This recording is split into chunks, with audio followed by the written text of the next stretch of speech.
So before writing a program, you must have a thorough understanding of the problem and carefully plan an approach for solving it. So suppose there is a program, you need to write factorial program. Okay. If you are planning for a factorial program to develop, then what are the steps? Okay. So whenever you are writing steps, fine. So initially you start with start, yes or no? Yes, sir. Then first step is what is your first step? Get the value of n जिसका आपको factorial निकालना है. Second step is calculate factorial. Okay. So how do you calculate factorial? This is by n into n minus 1 into n minus 2 into 2. Yes or no? Yes, sir. Into 1 करने का तो कोई मतलब ही नहीं है. इंटू 1 पे तो वही रिजल्ट आएगा, इसलिए मैंने इंटू 2 लिखा. Yes. Then third step is print the result.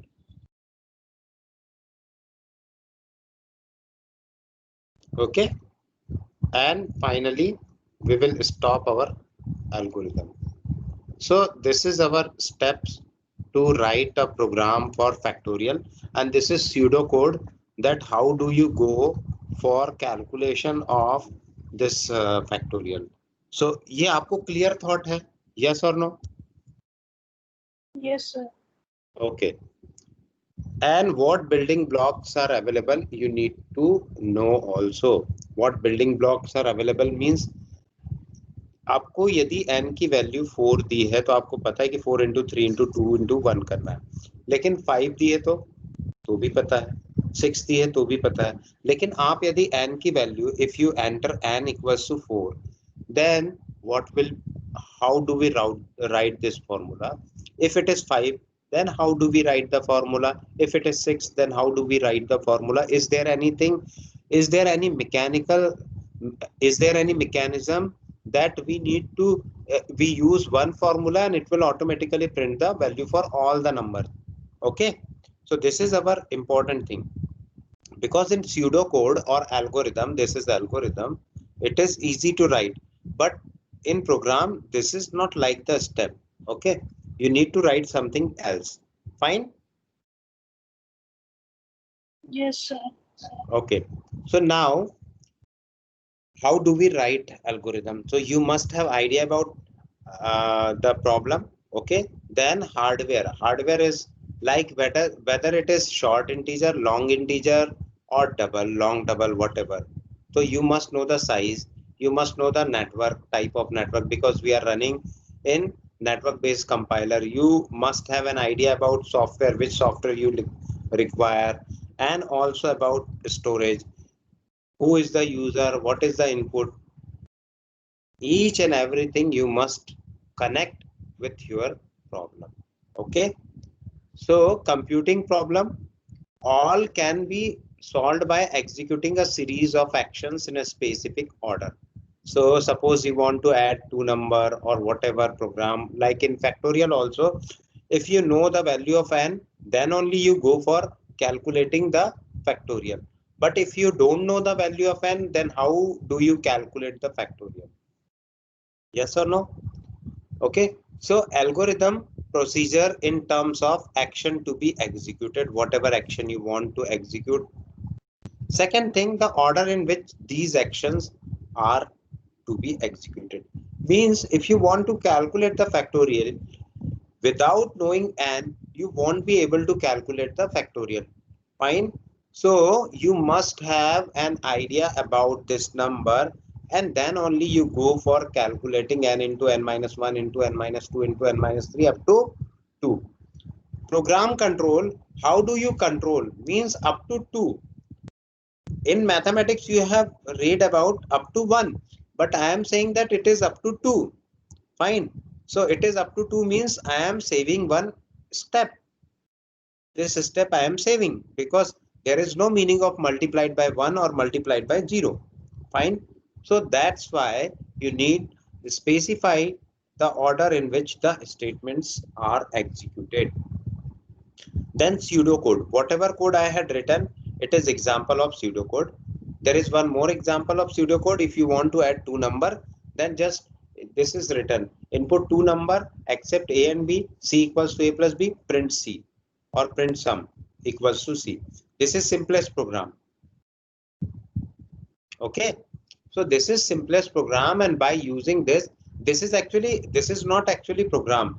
This says that you want to add two number and you want to display the two number, and then actual implementation is likewise include stdio.h, integer main, integer abc, print enter two number, then scanf %d, address of A, address of B, and followed by C equals to A plus B, which is sum. Either you can write C or write sum. Okay, print sum equals to %d, and then answer will be coming. So this is pseudocode.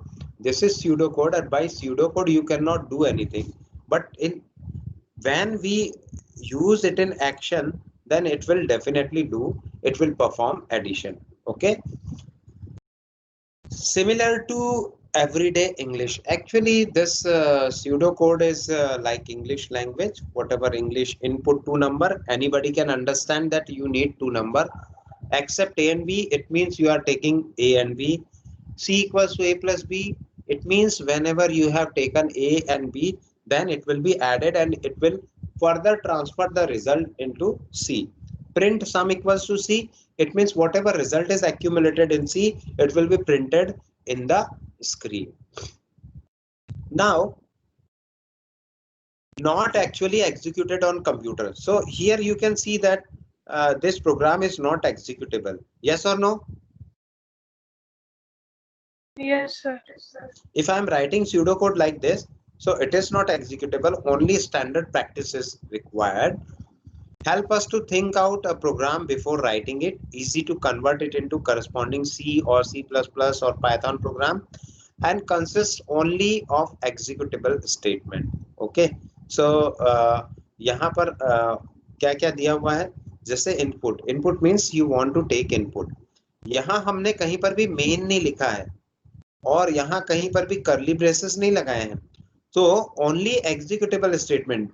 That's why these are known as executable statements. It is not means actual executing statement, but it is executable. You can use it in programming for execution. So this is about pseudocode. Then come to control structure. This is very important thing. Just remember and just think about it. Sequential execution. In previous program, you can see that if we go step by step, it will automatically calculate the sum of two number. So whenever we follow sequence of program, sequence of instruction, then it is known as sequence. Okay, or sequential execution. Statements executed one after the other in the order written. Whatever order we have follow means we have written, it is followed strictly, then it will become sequential execution.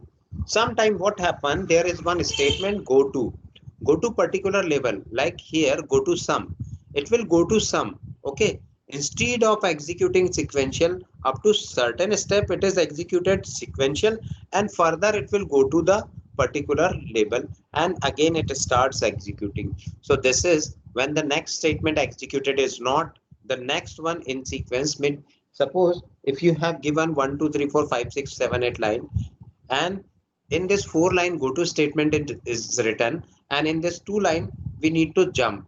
Okay, we need to jump to just this 2 line. So 2 3 4 again 2 2 3 4 again 2 2 3 4, then 2 3 4, then 2 3 4. So this is infinite kind of loop.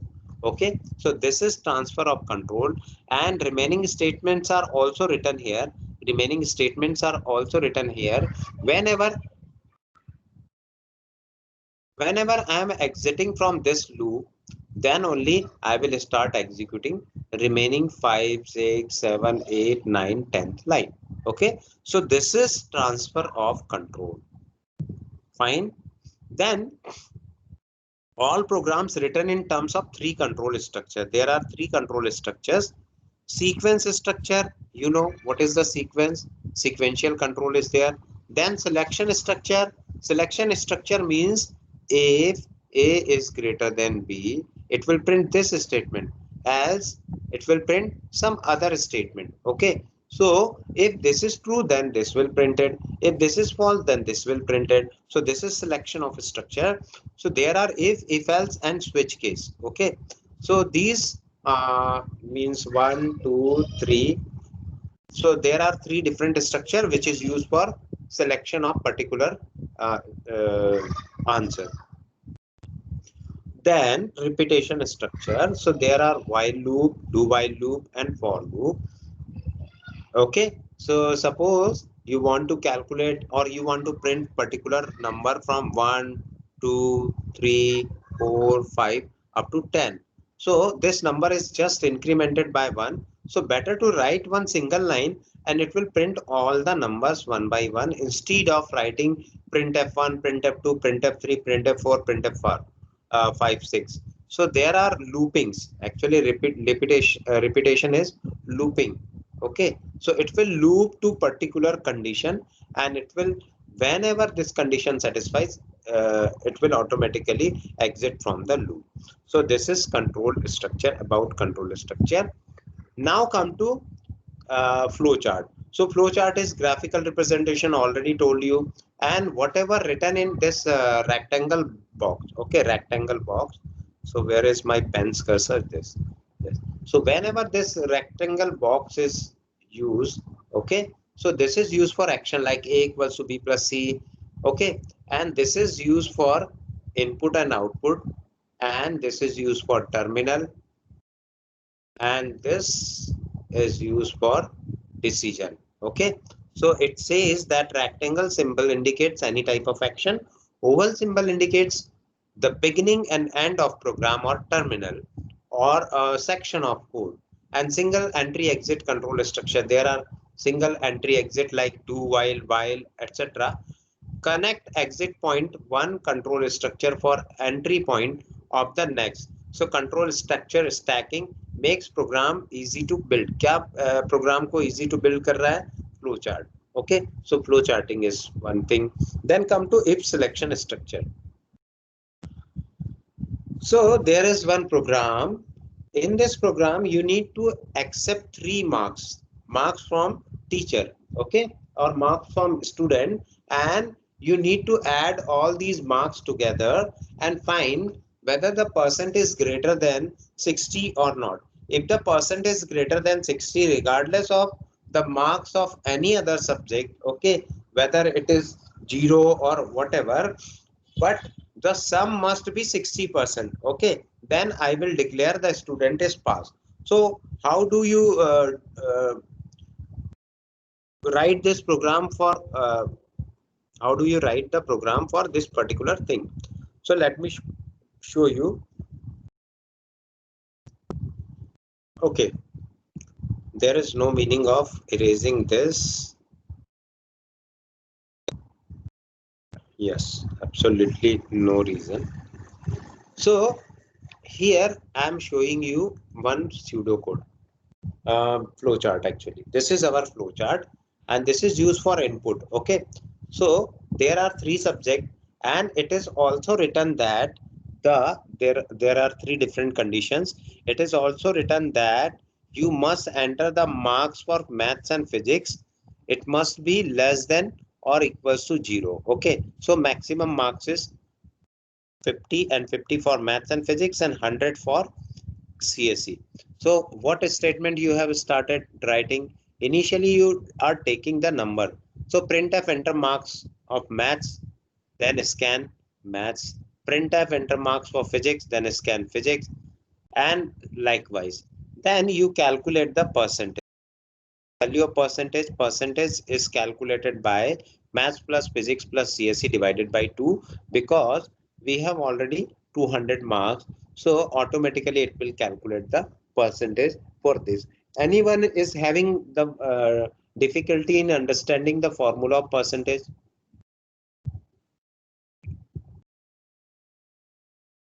No, sir. Is it clear? Okay, because we Sir, can also इस Yes. Programme को हम उसमें code block में लिखेंगे sir? हाँ, आप code block में लिखोगे। अच्छा अच्छा, ओके। ठीक है, कोड ब्लॉक में लिखोगे, then it will start executing this, and this box is for action. This is for input output and this is for action. So now see, one can also write the formula for percentage as total marks divided by maximum marks into 100. Yes or no? Yes sir. So this is the actual formula, but in computational term, I know that here it is 200 and here it is 100. Why should I write this much extra thing? So better to write divide by 2. Now in next step, it will check whether the percentage required obtained percentage is greater than or equals to 60 or not. If it is greater than or equals to 60, it will go to true branch. Otherwise it will move to false branch. Okay, if it is moving towards true branch, then what will be our result? So our result is printf you are passed, or else printf you are failed, and then program will halt. Yes or no? Yes sir. Okay, so let me show you. Program is already built, but I will go step by step. Okay, so this screen is there, and try to write the program till I am opening the code block. Till that time, you just try to create the program by yourself, and I am opening code block. As soon as code block will open, I will prompt you. Okay.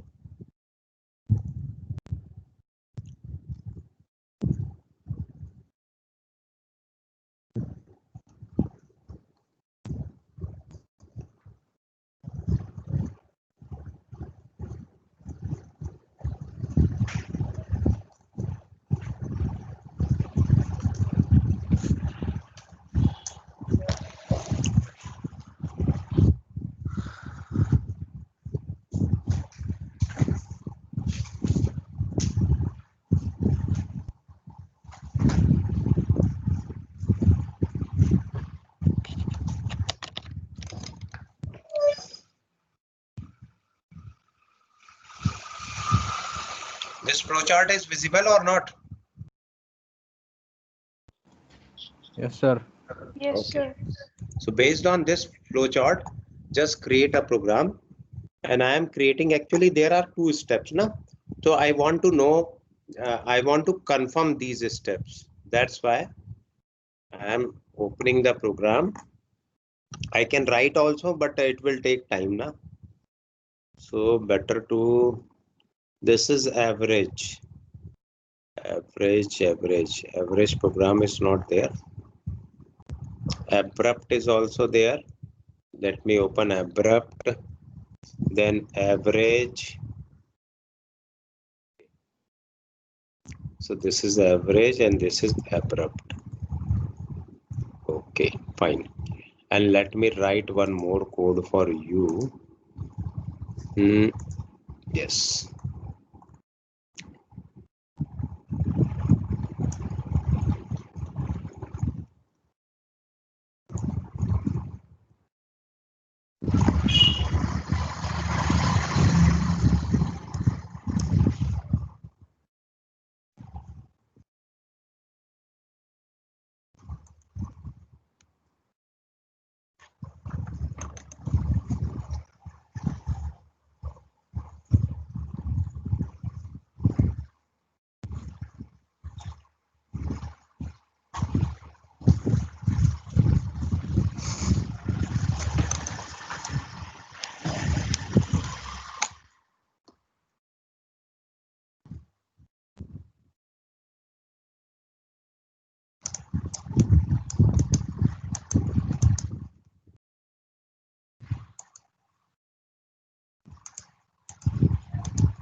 There are some problems.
बनाया किसी ने programme?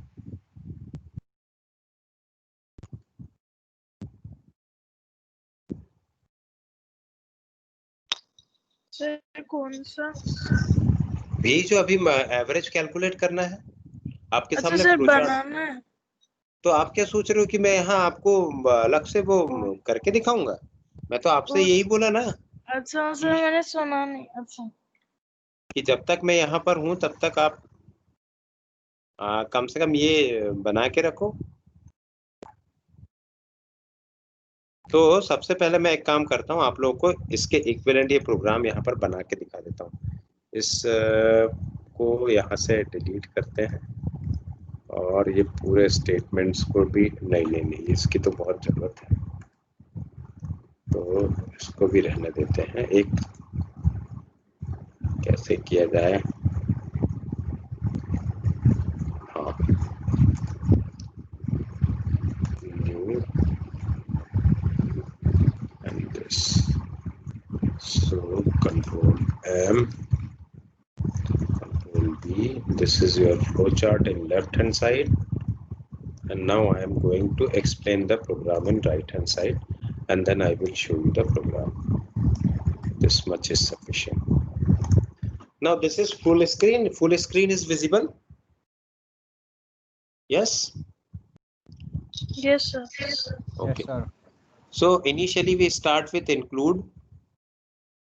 ये आप लोगों को बताने की जरूरत नहीं पड़नी चाहिए, लेकिन मैं एक दो प्रोग्राम में और लिखूंगा, इसके बाद में इंक्लूड से मेन तक का सारा बंद कर दूंगा, ठीक है? क्योंकि ये हर बार रिपीट होता है तो अननेसेसरी का टाइम जो है वो कंज्यूम होता है ना? So integer main followed by how many variables are there? Physics है, केमिस्ट्री है? सर 3। नहीं है, फिर केमिस्ट्री तो है ही नहीं है, सर है ना? सीएससी है।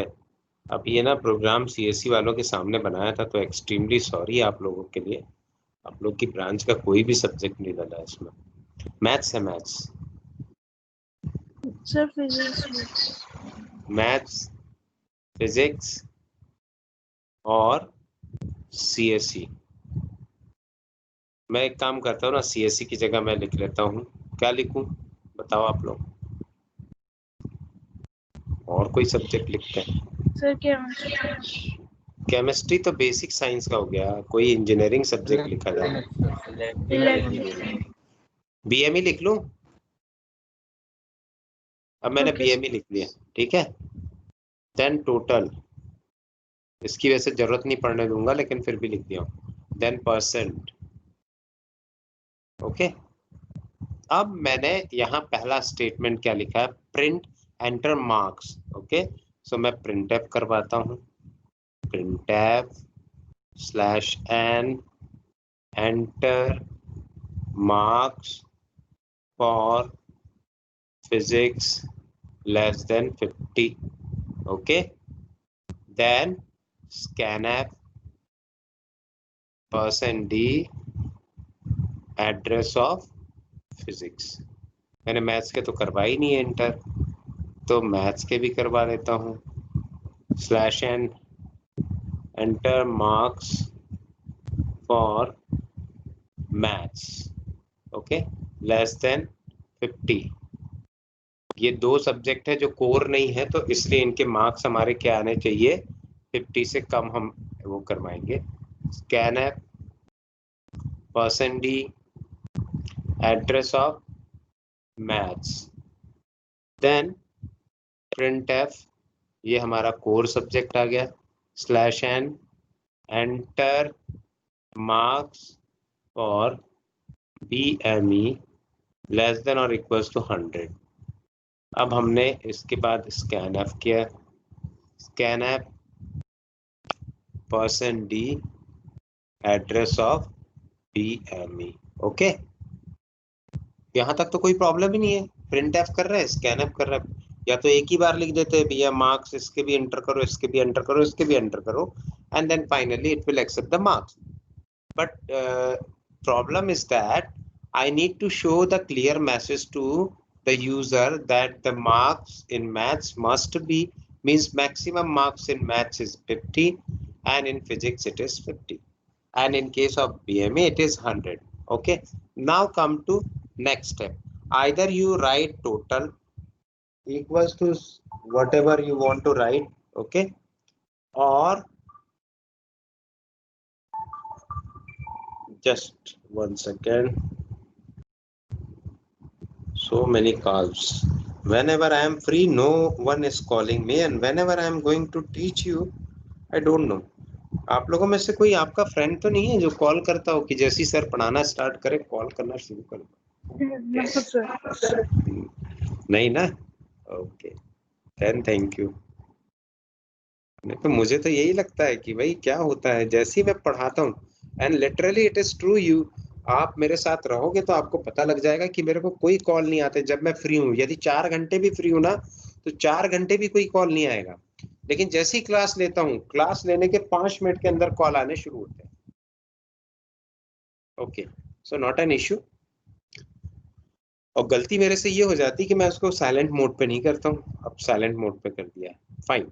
सो let me write the formula for percent. Why should I take this total? Better to avoid this variable. So now percent equals to physics plus maths plus BME divided by 2. Okay. Now up to this place we have completed. यहाँ से यहाँ तक का आपने पूरा यहाँ से यहाँ तक ही कर पाए, ठीक है। अब इन सारी स्टेप्स को करेंगे हम। सर ये परसेंट को ऐसे पढ़ लेगा? हाँ, परसेंट का फॉर्मूला बदलेगा? नो सर, वो एक ऐसे मतलब सीधा उस ऐसे स्कैनर सर ऐसे कुछ नहीं आएगा फंक्शन। कैसा फंक्शन नहीं आ रहा बताओ? परसेंट नाम का? नो सर, जैसे हम लिखते हैं ना कि उसको वो पढ़ेगा कैसे, उसको पता कैसे लगेगा ये पढ़ना है मुझको? फिर से एक बार, और ये बाइक आ गई थी। यस, फिर से। अच्छा sir, I was saying that कि परसेंट जो आपने लिखा है ना सर, इसको ही पढ़ेगा कैसे, मतलब इसके आगे कुछ नहीं आएगा? किसको पढ़ेगा कैसे? कौन सी लाइन में बताओ? सर परसेंट वाली लाइन को कंपाइलर कैसे पढ़ेगा कैसे? कहीं पर ये वाली परसेंट वाली लाइन, ये परसेंट वाली लाइन, ये तो फॉर्मूला है, यही तो एक्शन है। ये जो है, सॉरी एक्चुअली यहाँ फ्री हैंड में यही प्रॉब्लम हो जाता है कि लैब पे रखा हुआ है ये, तो यस, तो दिस इज एक्शन, ये पढ़ेगा, ये फॉर्मूला है। अभी तो हमने शुरुआत की ना, तो ऐसा कभी आया नहीं। तो ये परसेंट इक्वल्स टू ये लिखा हुआ है। अभी देखो मैं कैसे पढ़वाता हूँ इससे। Okay sir. If percent is greater than और equals to 60, then true branch. इसके जस्ट बाद आती है ट्रू ब्रांच। printf /n और आएगा you are passed। Okay, else, अब else फिर वापस से इधर आएगा।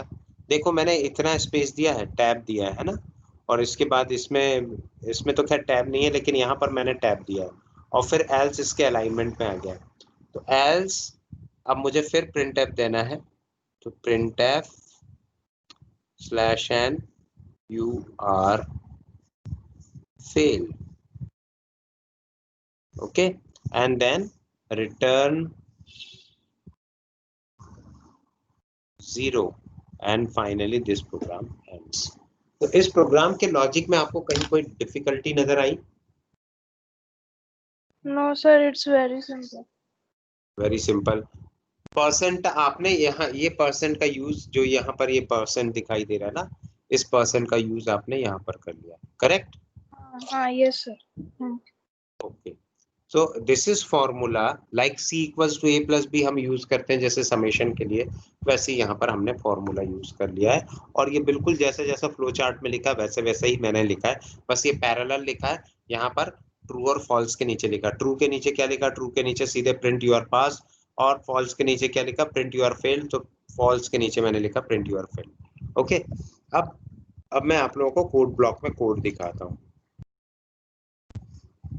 ये पूरे बाकी के लड़के लोग सोते रहते हैं क्या, कुछ बोलते क्यों नहीं है भाई तुम लोग?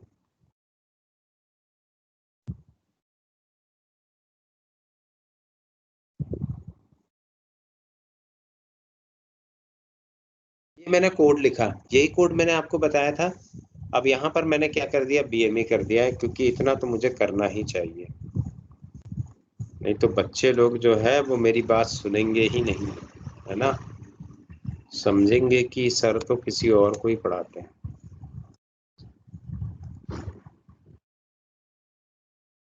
सर फिर तो हमें कोडिंग करने के लिए प्रोबेबिलिटी भी सीखनी पड़ती होगी। क्या चीज करता हूँ मैं? सर प्रोबेबिलिटी भी सीखनी होती होगी। प्रोबेबिलिटी मुझे? हाँ ये सर कोडिंग करने के लिए। कोडिंग करने के लिए प्रोबेबिलिटी की ऐसी जरूरत नहीं है, जब आप वो फॉर्मूला नहीं आएगा तब तक कैसे करोगे? फॉर्मूला आना जरूरी है ना, फॉर्मूला आएगा हाँ, प्रोबेबिलिटी का तब, अदरवाइज देयर इज नथिंग।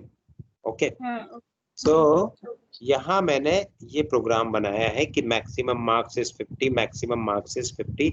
ये प्रोग्राम जैसा मैंने वहां बताया वैसे का वैसे ही बना है।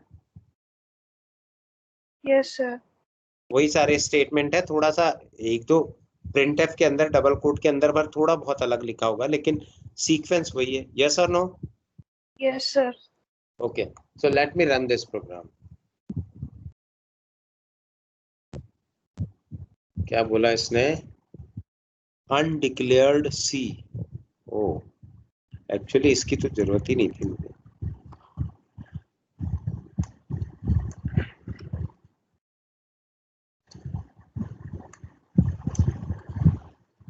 देखो मैं अभी आप लोगों को दो चीजें बताऊंगा, थोड़ा वेट कर लो इसको। ये रन करवाया, रन करवाने के बाद माय गॉड कंपाइलर अननोन कैसे आ गया? आ गया, ये आया एंटर मैथमेटिक्स मार्क्स, मैंने 34 एंटर कर दिया, फिजिक्स 45, BME 77, पास हो गया बच्चा, पास विद 78। 78 क्या परसेंट या कुछ होना चाहिए? नहीं होना चाहिए, यहाँ पर परसेंट लिखा आना चाहिए ना। Yes sir. ओके, तो परसेंट लिखने के लिए आपको यहाँ पर लिखना पड़ता है 2 टाइम्स परसेंट। कितने बार परसेंट लिखना पड़ता है? 2 time. Okay, then only percent will be displayed. Fine, अब मैं फिर से इसको रन करवाता हूँ, बच्चे ने जो बोला वो करता हूँ मैं, जैसा जैसा बोला गया है। तो ये थोड़ा टाइम लेता है, build file, no target, no project, compiler unknown, पता नहीं क्यों ऐसा, है ना। मैंने नंबर दिया 67 आउट ऑफ 50, 78 आउट ऑफ 50, 90, 987, ये परसेंटेज निकला है। ये प्रोग्राम कितना सही है? प्रोग्राम तो मैंने सही लिखा था, लेकिन ये नंबर थोड़े ज्यादा एक्सेप्ट नहीं कर ले रहा है। सर एक्चुअली में मुझे सर PPT दिख रही है, oh my God, power point दिख रहा है सर, कंपाइलर नहीं दिख रहा। ओके ओके ओके ओके, तो ये जब तक बताएंगे नहीं, बाकी लोग पक्का मोबाइल ऑन करके ना सो रहे हैं, आज सबकी एब्सेंट लगाता हूँ। नहीं सर, मैं देखा लेकिन मैं श्योर नहीं था, मुझे लग रहा था मेरा नेटवर्क इशू है। फिर मैंने लीव करके देखा तब भी नहीं हुआ। किसने देखा था अभी? तरुण ने? सहोज ने देखा? नो वेदांत सर, ने नो देखा? सर मेरा नेटवर्क इशू चल Only रहा the है, अटक PPT अटक के was आ रहा shown. है। देख लो, ऐसा ना हो एग्जाम टाइम पे नेटवर्क ही चला जाए। ठीक है, चलो मैं फिर से शो कर रहा हूँ। अब तो पूरा स्क्रीन आ रहा होगा, है ना? Yes sir, calendar. अब मैं इसको हटा के फिर से इस प्रोग्राम को रन करवा रहा हूँ। जब आप डबल परसेंट लिखते हो तभी सिंगल परसेंट लिखा आता है। तो ये प्रोग्राम रन हुआ, रन होने के बाद मैंने लिखा, बहुत बढ़िया लिख दिया मैंने, 34 percentage is 51, failed with 51%। Okay, ये जो 51% सिंबल है ना, ये परसेंट सिंबल डिस्प्ले करवाने के लिए डबल परसेंट लिखना पड़ता है। ठीक है, अभी तो प्रोग्राम में कोई प्रॉब्लम नहीं, बहुत अच्छा प्रोग्राम मैंने लिखा है। पर कुछ लोग जो होते हैं वो बहुत ही समझदार लोग होते हैं। वो समझदार कैसे होते हैं मैं दिखाता हूँ आपको। ये प्रोग्राम आपके पास आया बनके, है ना। अब इसने बोला है कि मैक्सिमम मार्क्स 50, लेकिन फिर भी हम बोलेंगे कि नहीं यार, देखते हैं 60 लेता है कि नहीं। ले लिया इसने 60। फिर मैंने बोला चलो इसके भी 67 दे देते हैं, कोई बात नहीं। 100 की जगह पे मैंने 989 दे दिया। ब्रिलियंट। और आंसर आया pass with 558%। Is this program correct?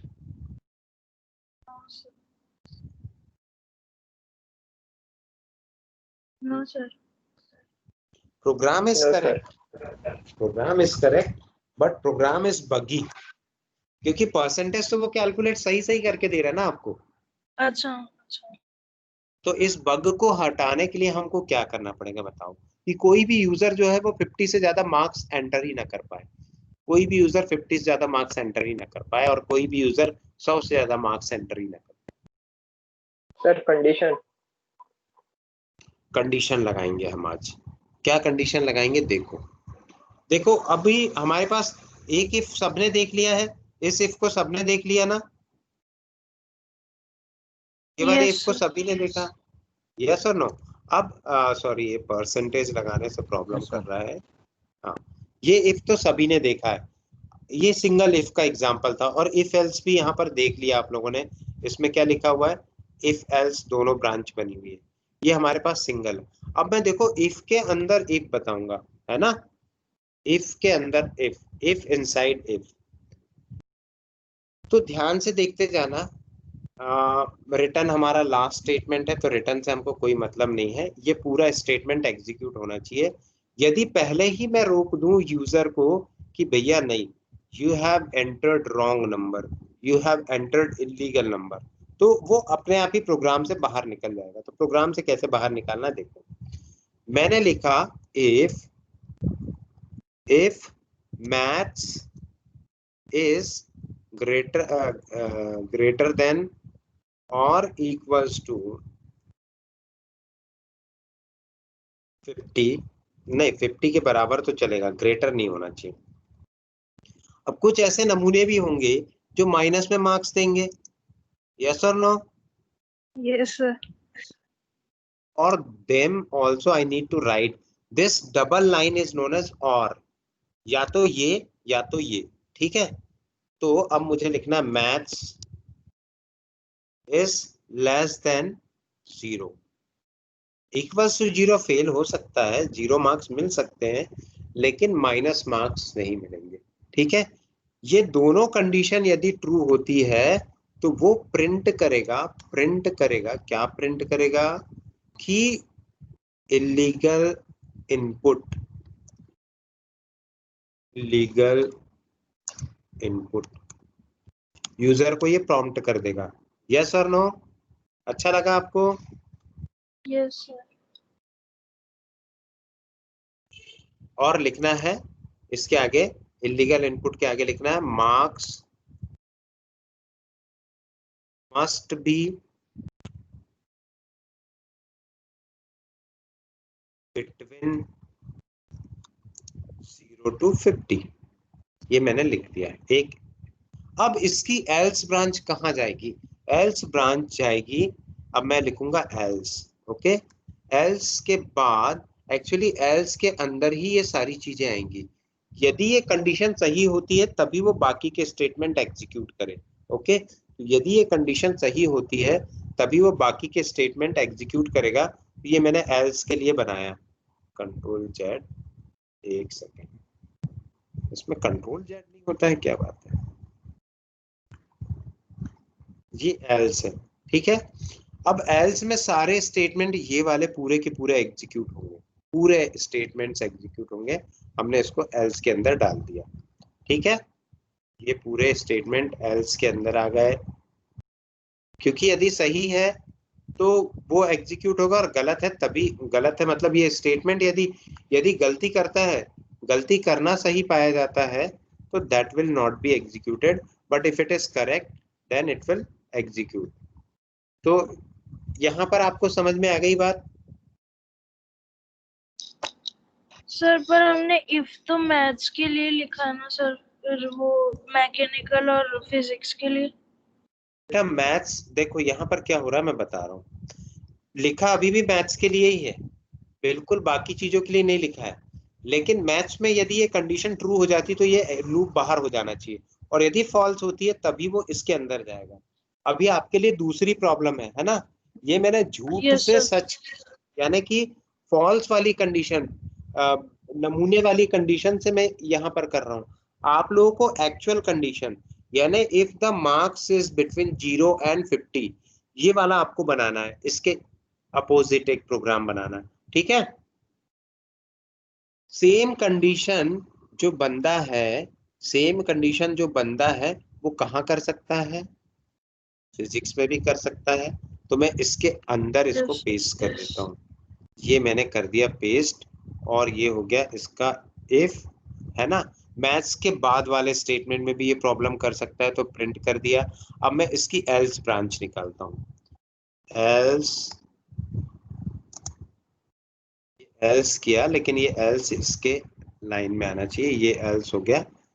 Else के बाद अब यदि ये कंडीशन सारी की सारी ट्रू होती है, सारी की सारी कंडीशन ट्रू होती है, तभी वो बाकी के स्टेटमेंट को एग्जीक्यूट करेगा। ठीक है, तभी वो यस बाकी सर। के स्टेटमेंट को एग्जीक्यूट करेगा। तो मैं उसको यहाँ पर पेस्ट करूंगा।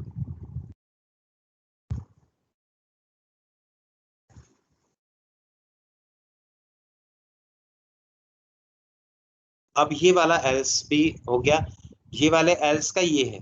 ठीक है, else number 1 is this. Sir if के बाद वो प्रिंट एफ में डबल टैप।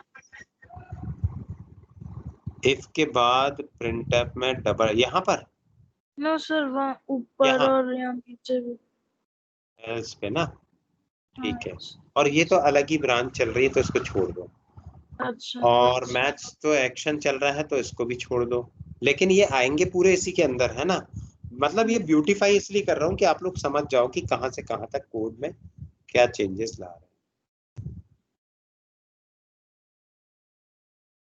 अगला सवाल सर ये है, हाँ सर वो आपने वहाँ पे इफ और एल्स के बीच में प्रिंट लिखा है सर। इफ और एल्स के बीच में प्रिंट एफ लिखना था ना। हाँ सर। अब ठीक है, यहाँ पर भी yes sir. Print F, okay fine. वो तो एरर आती है, अभी पता लग जाता, गुड। अब आप देखिए कि नमूने तो कहीं पर भी एग्जिस्ट हो सकते हैं। तो पहले में उसने चलो कर लिया, दूसरे में भी स्किप हो गया, अब तीसरे में चलो यार सोचते हैं सामने वाला तो आलसी होगा ही होगा, तो हम यहाँ पर भी क्या करते हैं, इफ वाली कंडीशन को चेक करते हैं, है ना। इसके अंदर भी हम इफ को चेक करते हैं कि मैथ्स के लिए क्या किया है, देखते हैं। इफ सेम कंडीशन मैंने लगाई, अभी बीएमई वाला है ना, तो मैंने यहाँ बीएमई के लिए कंडीशन लगा दी, और बीएमई के लिए कंडीशन क्या है, 100 से ज्यादा और 0 से कम। तो वो क्या प्रिंट करने वाला है कि एंटर मार्क्स इलीगल इनपुट और एंटर मार्क्स बिटवीन 0 to 100। ये मैंने प्रिंट करवा दिया 0 to 100, फाइन। देन अब इसकी फॉल्स कंडीशन पे पहुंचते हैं, ELSC एल्स, और इसके बाद हमने लिखा ये वाला। अब यदि फॉल्स पे पहुंच गए तब आप ये पूरे स्टेटमेंट एग्जीक्यूट करवा पाएंगे। तो ये हमने इसके अंदर डाल दिए। ठीक है, कोई डाउट है अब?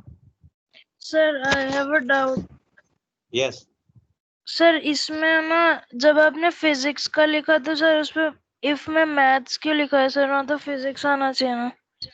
बिल्कुल सही डाउट है और यहाँ पर भी BME आना चाहिए। हाँ BME, मैंने हाँ, केवल कॉपी पेस्ट किया है, अच्छा ठीक है। अच्छा सर, ओके। हाँ तो और ये स्टेटमेंट थोड़ा सा गलत है, देखो थोड़ा सा गलत ऐसा है कि maths is greater then 50 but what is maths is less than 0, ये तो सही है। यहाँ पर क्या आएगा, फिजिक्स, PHY लिखा है ना, तो physics is greater then 50 and physics is less than 0। यहाँ पर क्या आएगा, BME इज और BME। Now it is correct. Yes और सर। कहीं डाउट है?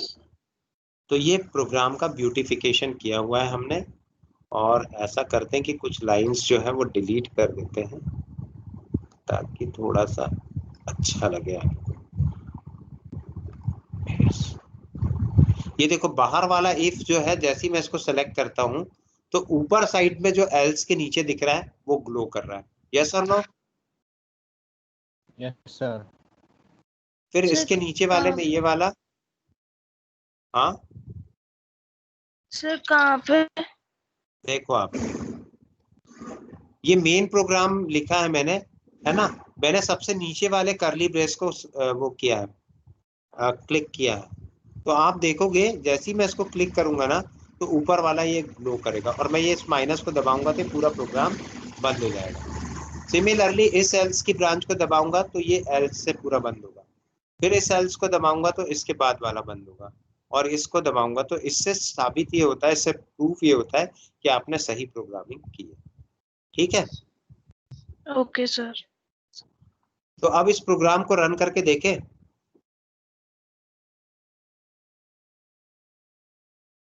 देखना ही चाहिए। Yes sir. कहाँ गड़बड़ी करती है, इन्होंने बोला प्रिंट एफ इलीगल इनपुट, देखूं हाँ आउटपुट सर, वो प्रॉम्प्ट पे क्या लिखा है। इफ के बाद डबल टैप आता ना सर, वो प्रिंट एफ पे। नहीं, उससे फर्क नहीं पड़ता। अच्छा अच्छा। हाँ, उससे बिल्कुल भी फर्क नहीं पड़ता है। 15 लाइन नंबर 15 में प्रॉब्लम है।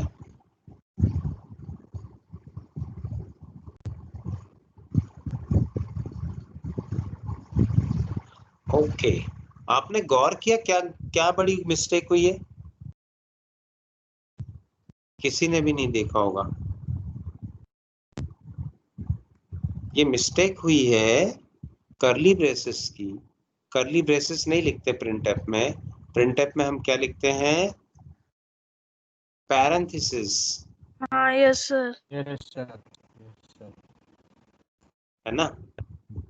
अब ये यहाँ पर लिखा हुआ देखो, ये पूरा समझाया है, तो आपको समझना पड़ेगा कि गलती कहाँ पर हुई है ना। और अब आप देखो, ये हो गया। Now this error is also, और कहीं बचा है, ये यहाँ पर बचा है। सर वहाँ पे भी और बचा है सर, 21th लाइन पे।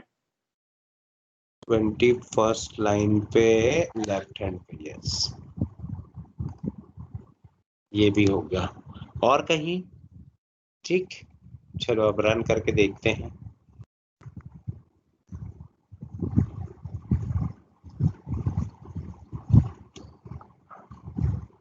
अब पहला नंबर मैंने एंटर किया 50, एंटर होता हो कि नहीं, हो गया, अरे क्या बात है। फिर मैंने किया 60, प्रोग्राम वहीं टर्मिनेट हो गया, देखा आपने, कोई यस आउटपुट सर। नहीं, ठीक है। Illegal input marks must be between 0 to 50। ये किसकी एरर आई, जो करंट लाइन चल रही थी। फिर से मैं रन करवाता हूँ। अब मैं दोनों बार सही देता हूँ, तीसरी बार में गड़बड़ी करता हूँ तो 100 वाला आता है कि नहीं वो चेक करता हूँ। तो ये 45 मार्क्स दिया, 45 दूसरे में भी दे दिया, लेकिन तीसरे में 980 दे दिया। देखो आ गया, illegal input marks must be between 0 to 100। Great. Yes sir. अब हम देखते हैं आगे। अब आपके परसेंटेज भी 100 के अंदर ही आएंगे। 45, 45, 78। अब ये पूरा रन हुआ और पास विद 84% आया, ठीक है। और इसका एल्स यस। ब्रांच वाला भी देख लेते हैं। एल्स ब्रांच में हमको कम नंबर यानी 60 से कम % बने ऐसे देने हैं, तो हम दो नंबर दे देते हैं।